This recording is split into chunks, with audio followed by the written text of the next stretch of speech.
예전에 우리나라 제5공화국 시절에 정의사회 구현이라는 말을 많이 썼습니다.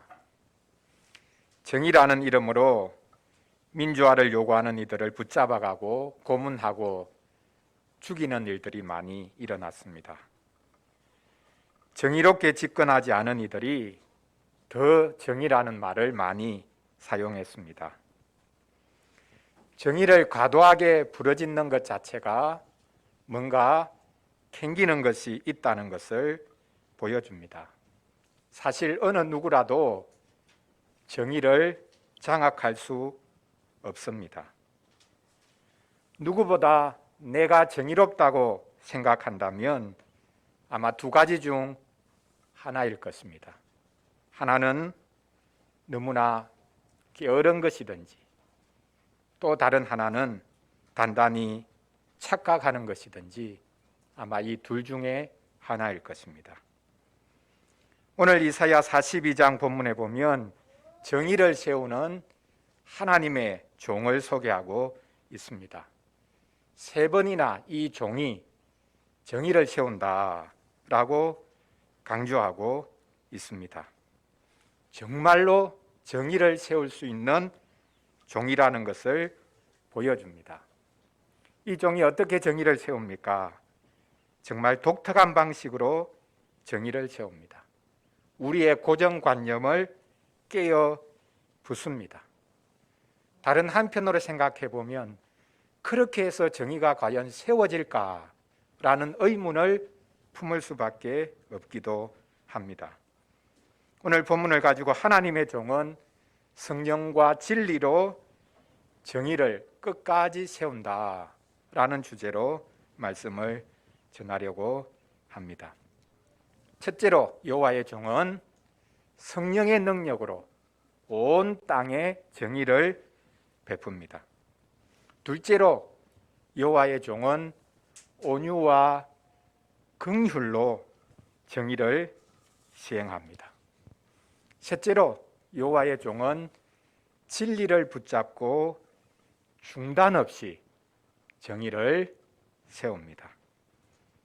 자, 정의를 세우는 하나님의 종, 오늘 본문에서 이 종이 행하고 있는 것을 살펴보겠습니다. 첫째로 성령의 능력으로 온 땅의 정의를 베푼다고 오늘 본문이 말씀하고 있습니다. 우리말 번역에는 뒤로 가 있지만 오늘 이사야 42장 이 본문은 보라라는 단어로 시작합니다. 보라, 내가 붙드는 나의 종, 나의 마음에 기뻐하는 사람, 곧 내가 택한 사람을 이라고 말하고 있습니다. 보라라는 말로 시작합니다.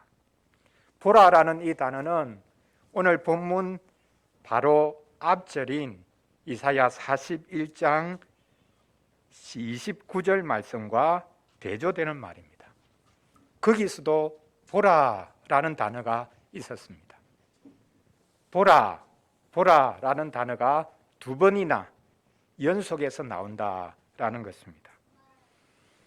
바로 앞절에서는 무엇을 보라고 말했습니까? 보라, 그들은 다 헛되며 그들의 행사는 허무하며 그들이 부어 만든 우상들은 바람이요 공허한 것뿐이니라. 하나님의 백성들의 행사를 보라고 말하고 있습니다. 그들이 만든 우상을 보라고 말하고 있습니다. 다 헛되지 않으냐라고 말하지요. 사람들이 세운 모든 것, 사람들이 세운 지도자, 그들을 보라. 그들이 과연 정의를 세울 수 있느냐? 그렇지 않다라고 말합니다. 그리고는 보라라는 말을 다시금 사용해서 하나님이 세우시는 종을 보라고 말합니다. 사람들이 세우는 지도자와 사람들이 만든 우상, 그것과 달리 하나님이 세우시는 종이 대조되고 있습니다. 우리는 잘 보아야 합니다. 과연 누가 참된 정의를 세우는 것인지 잘 보아야 합니다. 나에게 유익만 되면 그게 정의다 라고 생각해서는 안 됩니다. 똑같은 사람이지만 하나님이 세우시는 종이 있습니다. 하나님이 그 종을 내가 붙드는 종이라고 말씀합니다. 하나님은 그를 내가 기뻐한다고 말씀하십니다. 왜냐하면 하나님이 친히 선택하셨기 때문입니다. 하나님이 친히 선택하셨기 때문에 그에게 주시는 것이 있습니다. 대단한 힘이 아닙니다. 하나님은 그 종에게 나의 영을 준다고 말씀하십니다. 하나님의 종은 하나님의 영을 받았기 때문에 하나님의 뜻, 하나님의 정의를 이룰 수 있습니다. 종의 능력은 자신의 실력이 아니라 하나님의 영이신 성령에게 있습니다. 신약 성경에서 말씀하고 있듯이 성령은 하나님의 깊은 것이라도 통달하십니다. 그렇기 때문에 직분자는 하나님의 영으로 충만하지 않고서는 하나님을 위해 일하는, 그리고 자기 백성을 위해서 일하는 직분자가 될 수 없습니다. 교회의 직분자도 마찬가지겠죠. 성령으로 충만하지 않고서는 교회의 직분자가 될 수 없습니다. 자기 수완이나 능력으로 충만하면 하나님의 일을 할 수 없습니다. 자기 일을 하겠죠. 자기 뜻을 이루려고 하겠죠. 자기 욕망을 충족시키려고 하겠죠. 오직 성령으로 충만해야만이 하나님의 일을 할 수 있고 이 땅에 정의를 세울 수 있습니다. 하나님의 종이 베푸는 정의는 삶 전체를 새롭게 하는 능력을 말합니다. 정의라고 하면 보통 법정 안에서 이루어지는 어떤 일로 생각하지만 여기서 말하는 정의는 우리의 삶 전체를 포괄하고 있습니다. 삶 전체를 새롭게 하는 능력, 모든 사람이 함께 더불어 잘 살아갈 수 있게 하는 힘, 그것이 바로 정의입니다. 이 정의는 성경에서 말하는 구원이라는 단어와 바로 바꾸어 사용해도 될 단어입니다. 정의가 곧 구원입니다. 놀랍게도 하나님이 세우시는 종은 온 세상에 정의를 베풀 것입니다. 하나님의 종은 유대인들만 감싸고 도는 종이 아니라 온 세상을 위한 종입니다. 하나님은 온 세상의 고통에 대해 관심을 가지십니다. 그래서 하나님이 세우신 종은 특정 나라, 특정 민족, 특정 종교를 위해서 일하는 종이 아닙니다. 말 그대로 하나님의 종은 글로벌 리더입니다. 우리가 소망을 둬야 할 리더는 하나님이 택하여 세우신 우리 주 예수 그리스도입니다. 요즘 우리나라가 대선 전국으로 접어들었습니다. 우리는 각 정당의 후보자가 아니라 그리스도께 소망을 두어야 할 것입니다. 오직 그리스도만이 우리나라만이 아니라 이 세상 전체에 참된 정의를 세우실 것입니다. 그리스도는 죽으신 분인데 무슨 말 하냐? 현실에 있는 지도자가 중요하다라고 말을 할 것입니다. 그렇다면 현실에 있는 지도자는 예수님처럼 성령이 충만한 지도자여야 합니다. 꼭 기독교인이어야 된다, 그런 말이 아닙니다. 이상하게도 기독교인이 비기독교인보다 정치를 훨씬 못하고 심지어 큰 어려움을 주는 경우도 많습니다. 하나님께서 주신 일반 은총에 의해 자기 욕망이 아니라 모두가 함께 더불어 잘 살아갈 수 있는 사회를 만들 수 있는 즉 정의를 세울 수 있는 지도자가 우리에게 필요합니다. 성령으로 충만한 사람, 그 사람을 하나님께서는 자기 종으로 사용하신다. 온 세상을 위해서 정의를 세우는 분으로 세우신다라고 말씀합니다. 둘째로 이 종이 그 정의를 세우기 위해서 하는 구체적인 그 방편, 수단, 그것을 살펴보겠습니다. 그것은 온유와 긍휼을 입고 정의를 시행하는 것입니다. 하나님의 종은 이상한 행보를 보입니다. 세상 지도자들과는 전혀 다르게 움직이는 모습을 보여주고 있습니다. 이렇게 하지 않는다라고 말하죠. 세상 지도자들은 이렇게 하는데 하나님이 세우신 종은 그렇게 하지 않는다라고 말합니다. 아니한다라는 말이 계속 반복되죠. 몇 번이나 반복됩니까? 7번이나 반복됩니다. 우선 2절을 보십시오. 그는 외치지 않고 목소리를 높이지 않고 그 소리를 거리에 들리게 하지 않는다. 않는다. 않는다. 않는다 라는 말이 반복됩니다. 이사야 선지자가 살았던 당시 예루살렘의 모습, 또 세상 여러 도시들의 모습을 한번 연상해 보십시오. 도시의 골목길에서는 물건을 팔기 위해 큰 소리치는 장사치들이 많았습니다. 또한 어떤 골목에서는 은근히 접근하며 작은 소리로 속삭이는 장녀들도 있었습니다. 온갖 소리들이 거리에 들렸습니다.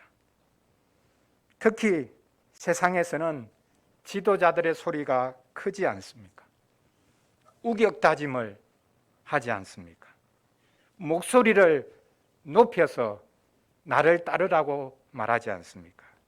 그런데 하나님의 종은 그 소리가 거리에 들리지 않을 정도로 너무나 작다라고 말씀하고 있습니다. 마태복음 12장에 보면 오늘 이 본문이 구체적으로 적용된 한 사건을 보여주고 있습니다. 그리고 오늘 본문을 또 바로 인용하고 있습니다. 마태복음 12장 상황은 예수님이 안식일에 회당에서 손 마른 사람을 고쳐주신 사건입니다. 예수님이 안식일에 병자를 고쳐주시자 바리새인들이 예수님을 죽이려고 합니다. 율법을 어긴 저 사람은 죽어야 된다. 이렇게 생각합니다. 예수님은 말씀하시죠. 안식일에 양이 구덩이에 빠졌으면 건져내지 않냐. 그런데 이 사람은 양보다 더 귀한 하나님의 자녀인데 더 귀하지 않냐. 이렇게 말씀을 하십니다. 그 말씀 후에 예수님은 더 이상 바리새인들과 논쟁하지 않으시고 그 회당을 떠나십니다. 무리들이 예수님을 따라옵니다. 그래서 예수님은 또 그 무리들 중에 병든 자들이 있는 것을 보시고 고쳐주십니다. 그리고는 부탁하십니다. 이 일을 절대 알리지 마라 라고 말씀하십니다. 바로 이 사건과 관련해서 오늘 말씀이 인용되고 있습니다. 무슨 말입니까? 예수님은 하나님의 뜻을 이루기 위해서 움직이시지 자신을 떠버리거나 드러내려고 하지 않으십니다. 이것이 바로 그분이 다투지 않고 목소리를 높이지 않고 그분은 그 소리가 그리에도 들리지 않을 정도라 라고 하시는 말씀의 뜻입니다. 예수님은 숨기면서 자신을 드러내는 분입니다. 예수님은 조용하게 싸우시는 분입니다. 그것이 바로 예수님의 모습입니다. 온유하셔서 그분은 자기 소리나 자기 주장을 드러내시는 것이 아니라 조용하게 하나님의 뜻을 순종하시면서 이루어 가십니다. 하나님의 종은 온유하고 겸손할 뿐만 아니라 사람을 깊이 살필 줄 압니다. 그것이 바로 다음에 언급하는 아니다, 아니다 라는 두 가지 있죠. 그는 상한 갈대를 꺾지 아니하며 꺼져가는 등불을 끄지 아니한다 라고 말씀합니다. 상하고 꺾인 갈대는 아무짝에도 쓸모가 없습니다. 당시에는 갈대를 가지고 여러분 아시듯이 이 집에 있는 여러 가지 필요한 도구들을 만들죠. 뭐 그릇도 만들기도 하고. 그러나 갈대가 상하고 완전히 꺾여버렸다면 아무짝에도 그 무엇도 만들 수 없는 쓸모없는 것입니다. 꺼져가는 등불은 기름 등불의 심지가 거의 타버려서 이제는 완전히 잘라내어 버려야 하는 상황을 말합니다. 이렇게 상한 갈대와 꺼져가는 등불은 가장 연약하고 쓸모없는 이들을 가리킵니다. 하나님의 종은 가장 연약하고 쓸모없는 이들을 위해 존재하는 분이다 라는 것을 보여줍니다. 독일의 히틀러를 통해 보듯이 영웅들은 연약하고 쓸모없는 이들을 제거하려고 합니다. 하나님이 세운 종은 다릅니다. 가지지 못한 자들, 억압당하는 자들의 편이 되어 줍니다.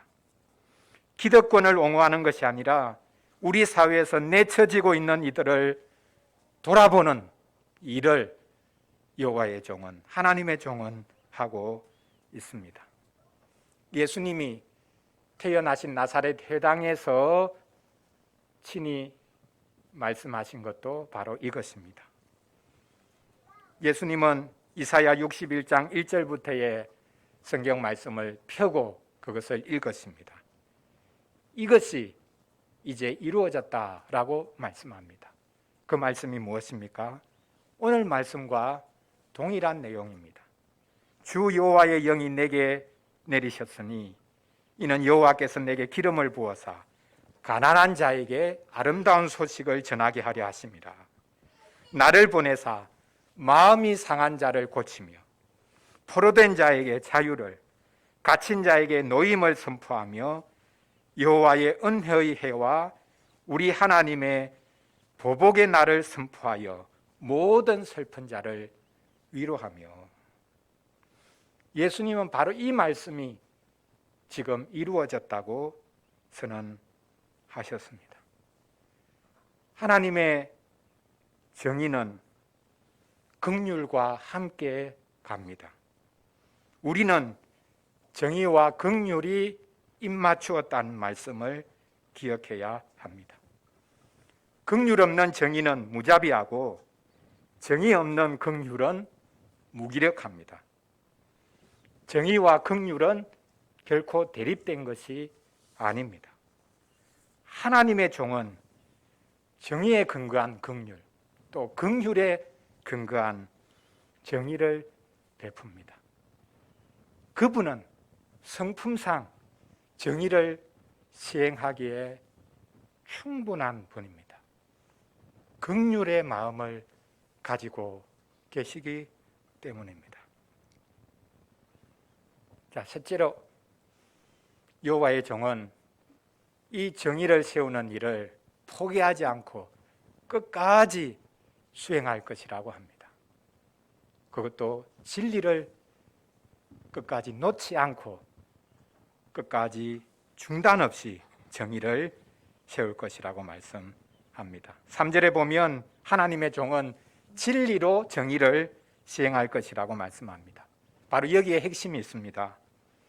정의를 시행하는 도구는 무력이나 계급의식이 아닙니다. 누구나 정의를 시행한다고 말하지만 그 정의는 진리 안에서 시행되는 정의여야 합니다. 그러나 이 세상의 정의를 보십시오. 이 세상에서 말하는 정의는 대부분 힘과 관련이 되어 있습니다. 힘만 있으면 정의도 독차지할 수 있습니다. 힘없는 이들은 정의라는 이름 때문에 억압을 당합니다. 그러나 하나님의 종은 진리로 정의를 세웁니다. 그 진리가 무엇입니까?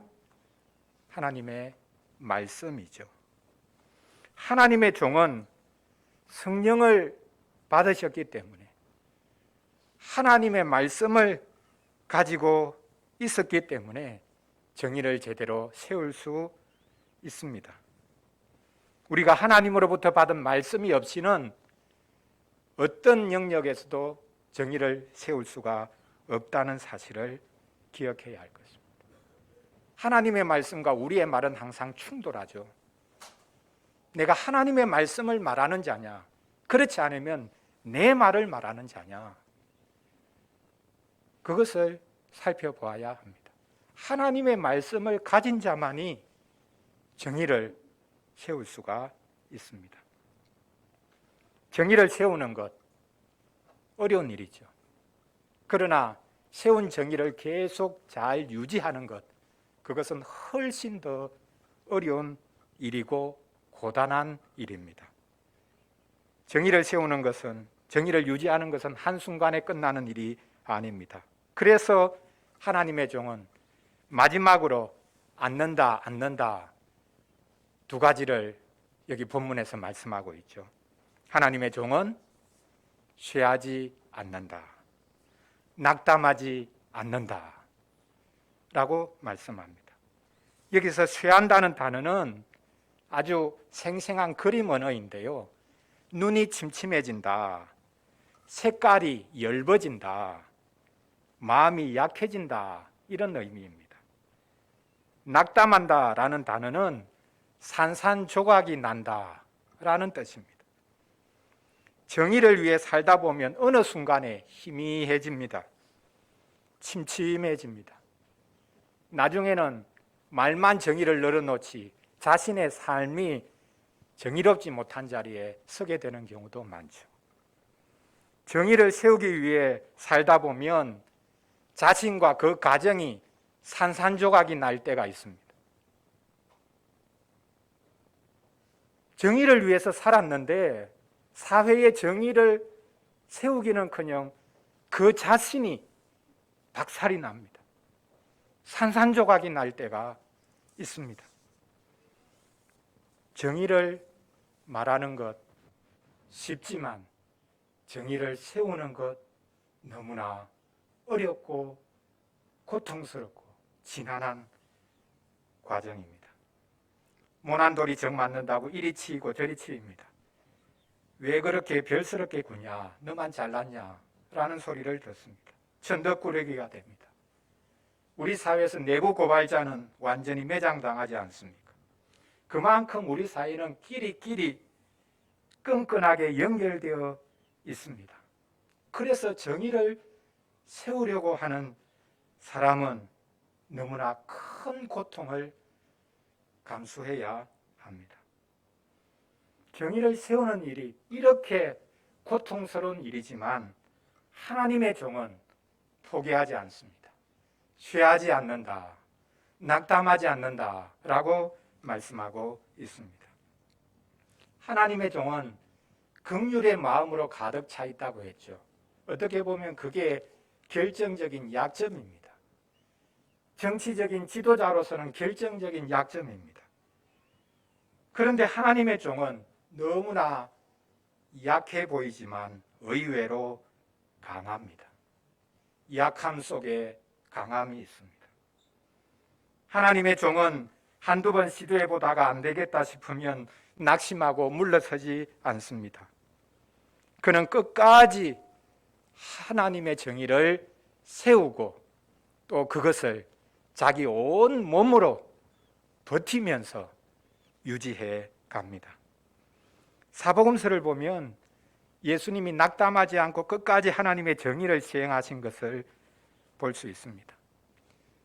유대 종교 지도자들이 자기를 욕하고 죽이려고 해도 하나님이 맡기신 일을 포기하지 않습니다. 심지어 사랑하는 제자들이 자기 곁을 떠났음에도 불구하고 하나님의 뜻을 행하는 일을 포기하지 않습니다. 내가 이런 것들 때문에 내 몸을 내줘야 된다고 차라리 그만두자, 포기하실 수도 있었지만 예수님은 끝까지 포기하지 않았습니다. 예수님은 자기를 몰라준다고 피해의식에 젖어 사신 것이 아니라 끝까지 자기를 몰라주는 이들, 심지어 자기를 배반하는 이들, 그들과 함께 하시면서 공평과 정의를 세우십니다. 이것이 마지막까지 이어집니다. 그것이 바로 십자가 아닙니까? 예수님이 겟세마네 동산에서 기도하신 것은 하나님의 정의를 세우기 위해서 제가 물러서지 않겠다라는 그의 결심을 내비치신 것입니다. 물론 처음에는 이 잔이 지나가게 해달라고 빌었죠. 그러나 기도하면서 예수님은 마음을 바꾸십니다. 자신의 뜻이 아니라 아버지의 뜻이 이루어지기를 구합니다. 기도하면서 자신의 생각과 마음이 바뀌는 것은 참 좋은 일입니다. 우리는 기도하면 할수록 내 고집이 더 강해지죠. 내 뜻이 더 강해지죠. 기도하는 시간이 많으면 많을수록 우리는 고집 덩어리가 되어가기도 합니다. 그러나 기도하면서 내 생각이 바뀌고 내 뜻을 내려놓을 수 있는 것, 이것이 사실 기도의 능력입니다. 기도야말로 내 뜻을 끝까지 고집하겠다는 것이 아니라 하나님의 뜻을 행하는 데에 결코 물러서지 않겠다고 하는 간구여야 합니다. 자, 마지막으로 여호와의 종은 진리를 붙잡고 끝까지 중단 없이 하나님의 정의를 세우려고 한다. 그것을 오늘 본문이 말씀하고 있습니다. 사랑하는 성도 여러분, 우리가 사는 시대는 공정이라는 이름, 공평이라는 허울을 쓰고 있지만 효율만이 지배하는 사회, 욕망만이 지배하는 시대입니다. 우리는 정의가 무너지고 있는 시대를 살고 있습니다. 그러나 기뻐하십시오. 정의를 베풀고 정의를 시행하고 정의를 세우는 분이 오고 계십니다. 대림절에 우리가 기다리는 하나님의 종 예수님은 성령으로 충만하여 일하신 분입니다. 그분은 자기 욕망과 자기 계급을 위해서가 아니라 하나님의 뜻을 온전히 이루셨습니다. 그분은 가장 연약하고 비천한 자들, 비통한 이들을 위해 온유와 긍휼로 그들의 편이 되어 주셨습니다. 그분은 진리로 무장하여 물러서지 않고 온 세상에 희망과 위로를 전하셨습니다. 그분은 결코 중단하지 않으실 것입니다. 온 세상에 복음이 전해지고 교회가 세워진 이유가 바로 그리스도께서 중단하지 않고 일하셨기 때문입니다. 우리가 이 자리에 앉아서 예배하는 하나님의 백성이 될 수 있었던 것도 그리스도께서 포기하지 않고 끝까지 우리를 구원하시려는 그 뜻을 계속 유지하셨기 때문입니다. 하나님의 아드님이 우리와 똑같은 인간이 되어 오셨습니다. 자기는 정의를 베푸느니 너희들은 정의를 받아야만 되느니 이렇게 자기와 우리 사이를 나누지 않으셨습니다. 그분은 너무나 온유하셨기 때문에 결코 무자비한 모습을 보이지 않으셨습니다. 왕이셨지만 우리 형제가 되기 위해 오신 분이기 때문입니다. 참으로 복된 왕이 오고 계시는 계절입니다. 정의를 세우시는 왕을 기쁨으로 맞을 준비를 해야 하겠습니다. 온 땅에 정의를 실현해 줄 왕이 오고 계십니다. 그분은 조용히 그러나 끝까지 정의를 세우실 것입니다. 온 땅에 평화를 주실 것이고 그분으로 말미암아 우리의 삶 전체가 새롭게 회복될 것입니다. 연약하고 왕따 당한 이들을 세우시는 분이 오고 계십니다. 오늘 우리가 참여하는 이 성찬의 상에 정의를 위해서 자기를 내어주신 분이 계십니다. 그리스도께서는 자신의 살과 피를 나누어 주시면서 정의를 위해 일하셨습니다. 입으로만 떼온 것이 아니라 그 정의를 위해서 다른 사람을 희생시키는 것이 아니라 그분은 자기 자신을 희생시키시고 자신을 내어주시면서 친히 정의를 시위하신 분입니다. 놀라운 것이 그리스도께서는 정의를 시행하기 위해 죄인을 정죄하신 것이 아닙니다. 그리스도께서는 하나님의 정의를 세우기 위해 자신의 몸을 내어주셨습니다. 우리는 성찬의 상에서 바로 이 주님의 몸을 받습니다.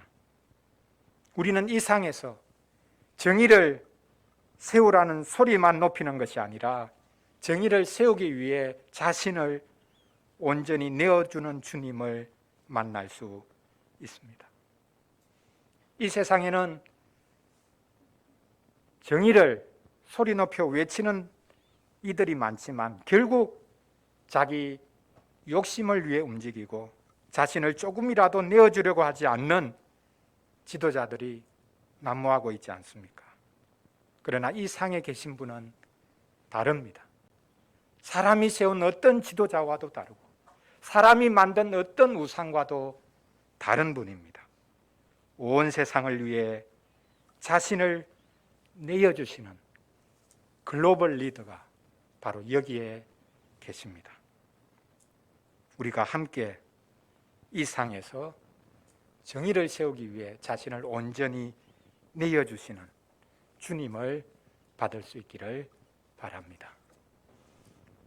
로마 천주교에서는 그리스도 우리의 평화라는 것을 스티커에 만들어서 차에도 붙이고 집에도 붙이고 그렇게 합니다. 그러나 오늘 본문을 통해서 우리는 그리스도 우리의 정의라고 말해도 될 것입니다. 그분을 우리가 기쁨으로 맞이하고 또 그분을 기쁨으로 받을 수 있기를 바랍니다. 우리 같이 잠시 기도하겠습니다.